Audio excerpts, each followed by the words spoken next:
signal yan na ano yung mahina ang leadership mo. Kasi kung malakas ang leadership, hindi magkakaroon ng ganyang division ano sa Senate.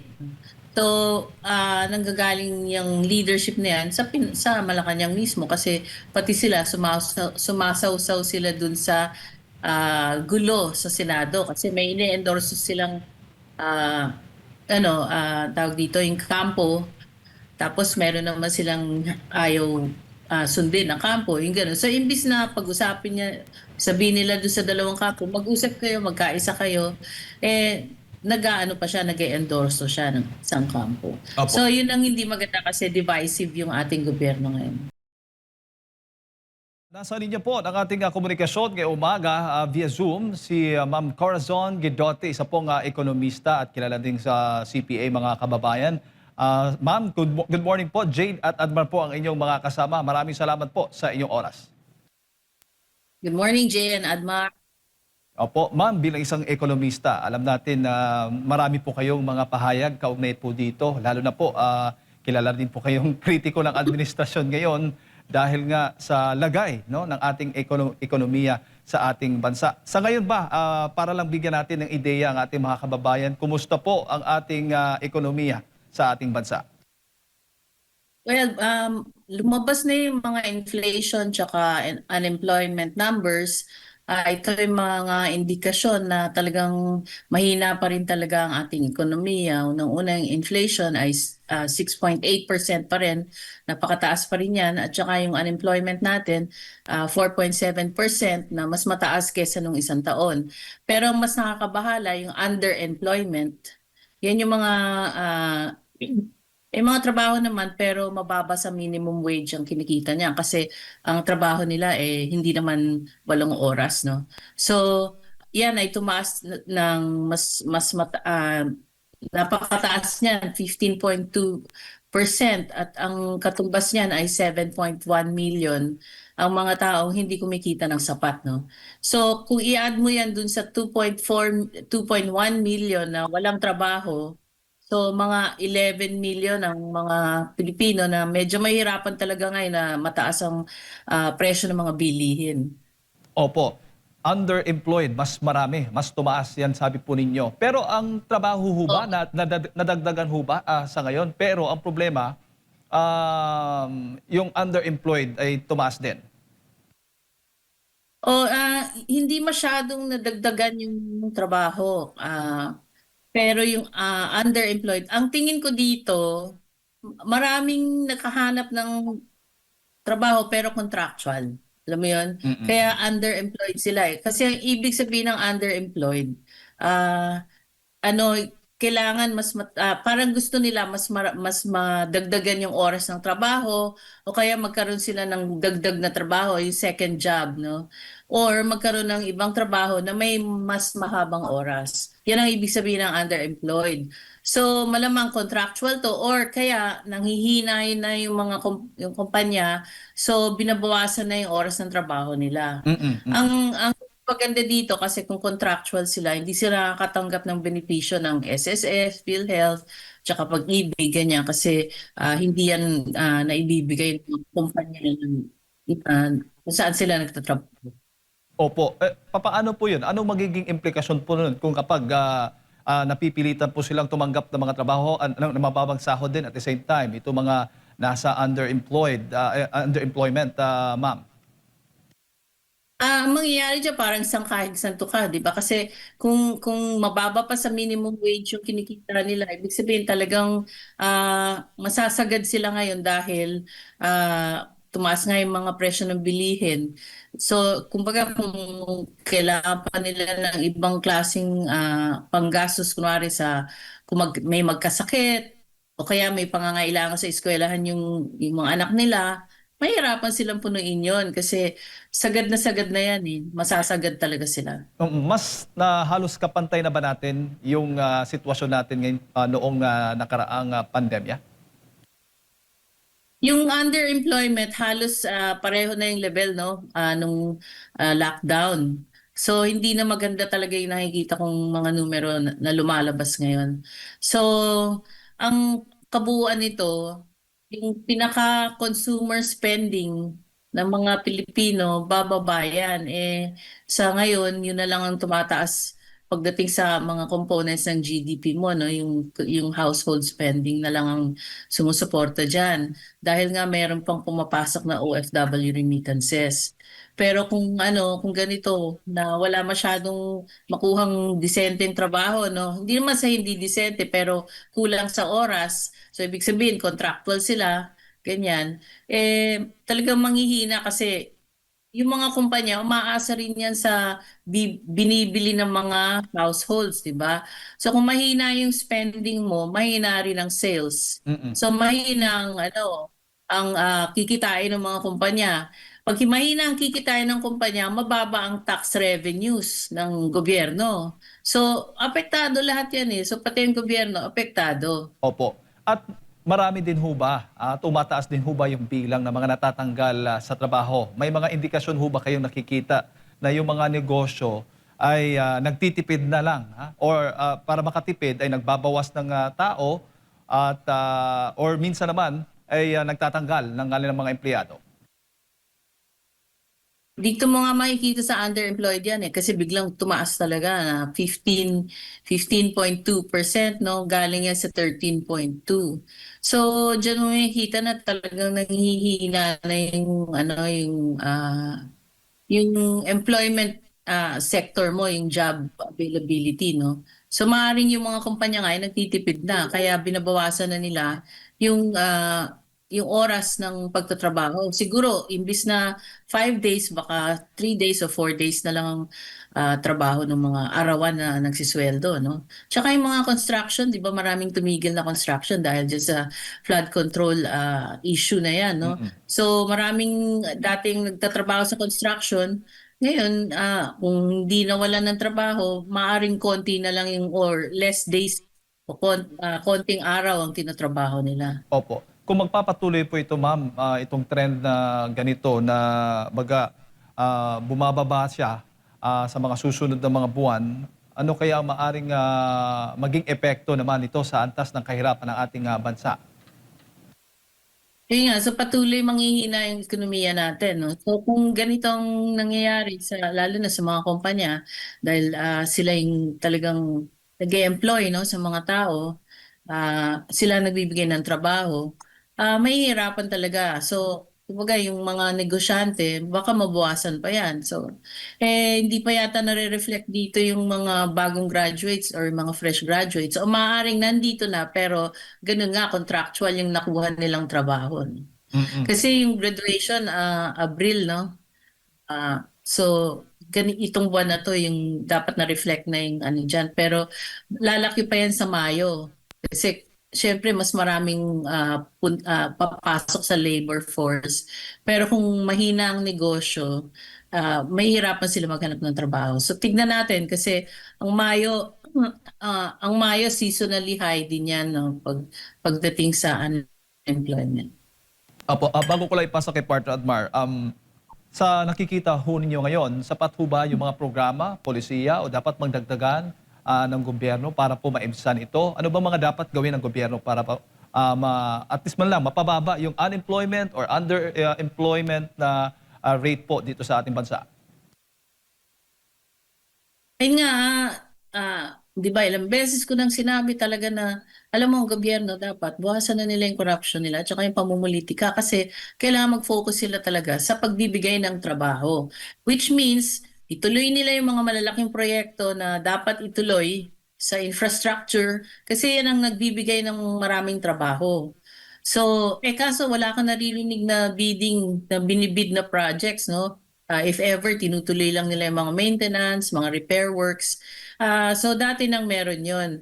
Ang kailangan talaga ng Pilipino yung mga bagong proyekto para mabigyan talaga ng trabaho, hindi ayuda. Kasi ang ayuda, panandalian lang yan, 1, 2 buwan, maibsan ang iyong pangangailangan, pero hindi pang matagalan. Ang trabaho ay pang matagalan yan. So, ang kailangan talagang gawin ng ating pamahalaan ay magbigay ng trabaho.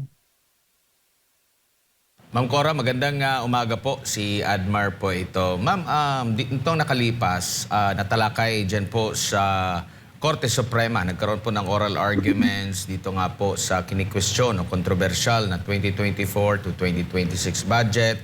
Marami pong mga detalye, mga questionableng detalye na nabulgar po dito. No? Sa mga ganito pong usapin na nakukwestiyon yung atin pong pambansang budget, makapag-hihina po ba ito lalo na sa mga kakayahan po ng ating bansa na makipag-ugnayan sa ibang bansa para magkaroon tayo ng mga tinatawag ng mga foreign assisted projects?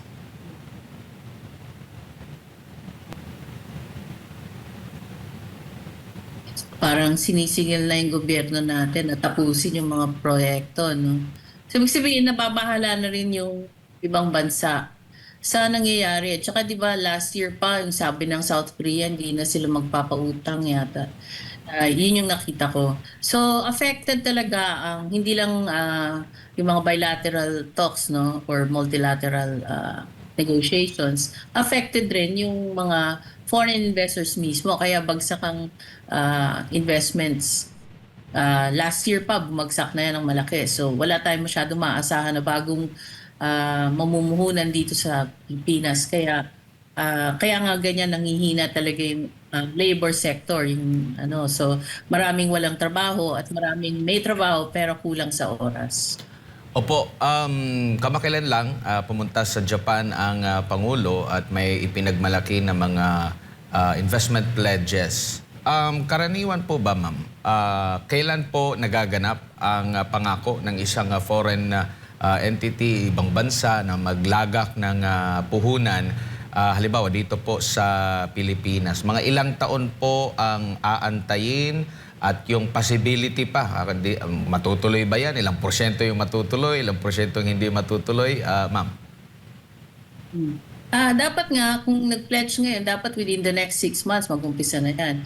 Pero marami akong naririnig na napakabagal ng registration, yung mga permits, no? Kasi lalo na kung buong Pilipinas yung gusto nilang cover doon sa kanilang negosyo, kada LGU, kakausapin nila, hingi sila ng permit, iba-ibang polisiya, kada LGU, at yung madalas pa, hiningihan pa sila ng padulas, ano? So, yan ang hindi natin nasisiguro kung talagang matutuloy ang mga proyektong yan or investments na yan kasi depende sa pagbigay ng mga permiso at saka registration sa mga businesses. Maraming na-frustrate na at dati ginamit ko na example nga yung Francisco Motors, no? Sa frustration nila pumunta na sa China. Meron pang iba, marami pa ako naririnig at mga kausap kong mga nagnenegosyo na nahihirapan talaga sila kumuha ng mga permits. Opo, at itong panibago na namang krisis po, lalo na sa mundo ng politika sa bansa, itong sigalot dyan sa Senado, for sure, bad impression din ito sa mata ng mga foreign investors. Talagang signal 'yan na yung mahina ang leadership kasi kung malakas ang leadership, hindi magkakaroon ng ganyang division sa Senate. So, nanggagaling yung leadership na yan sa Malacanang mismo kasi pati sila sumasawsaw sila dun sa gulo sa Senado kasi may ini-endorse silang tawag dito yung kampo. Tapos meron naman silang ayaw sundin ng kampo, yung gano'n. So, imbis na pag-usapin niya, sabihin nila doon sa dalawang kampo, mag-usap kayo, magkaisa kayo, nag-aano pa siya, nag-endorso siya ng isang kampo. Opo. So, yun ang hindi maganda kasi divisive yung ating gobyerno ngayon. Opo. Ma'am, kung pag-uusapan natin ng ekonomiya sa mga ganitong sitwasyon, alin po yung mas mabilis or makakatulong ng malaki sa atin? Tulong mula outside sa bansa natin, no? Yung ugnayan natin sa ibang mga bansa. Sila po ba yung mga driver sa ating ekonomiya or sa domestic na needed talaga or sadyang meron tayong problema sa loob at labas natin na mga pamamaraan para nga makatulong sa paglago ng ating ekonomiya?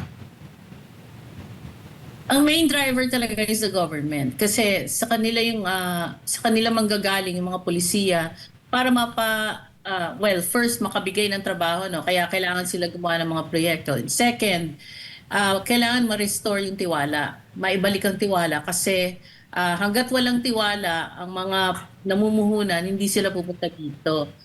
Paano i-restore yung tiwala? Itigil na nila ang corruption. Kasi yung corruption, yan ang nagiging cause na magduda yung mga namumuhunan, ano.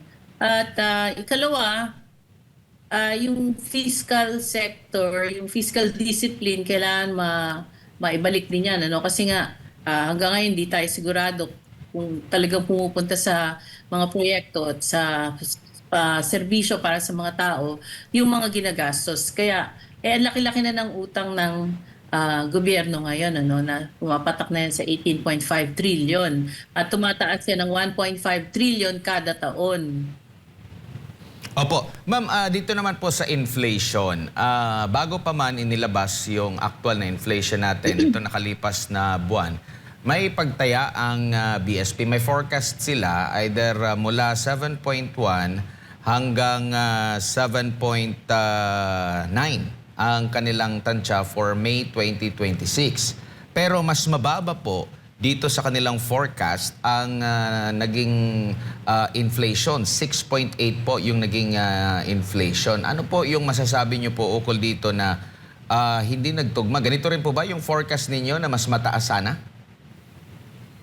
Oo, actually, tinitingnan ko nga 8 to 10%. Pero yun nga, kaya medyo nagdududa na rin ako sa mga numero na nilalabas ngayon kasi parang minamasahin ng konti. Kahit palapit na ang zona eh. So, hindi ko alam kung... kasi ang katotohanan, makikita mo naman sa palengke, sa mga supermarkets na tumataas talaga yung presyo. Nang hindi na katumbas nung nakikita mo sa inflation number.